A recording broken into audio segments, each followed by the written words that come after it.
first thing you need to do is create a complete backup of your WordPress site. Backup is optional and only needed if you're planning to restore the website later. Connect to your website via FTP and find the htdocs folder you wish to back up. Then download the htdocs folder to your home computer and keep it in a safe place. After you create a full backup, you need to delete WordPress files stored on your server.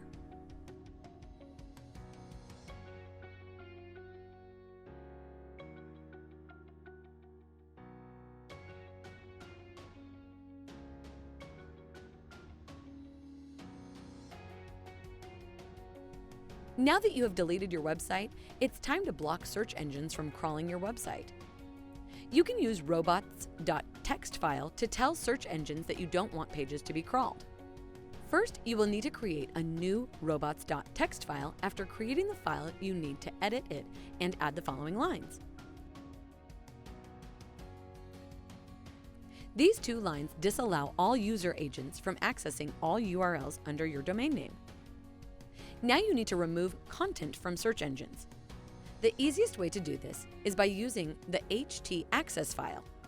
You will need to create a new file in your website's root directory and name it htaccess. Next, you need to edit the htaccess file and add the following code on the screen inside it. Replace example.com with your own domain name. This code will redirect all requests to your website and show 410 error. However, it will allow crawlers to access your robots.txt file. Don't miss the new videos. Subscribe to StylemixThemes.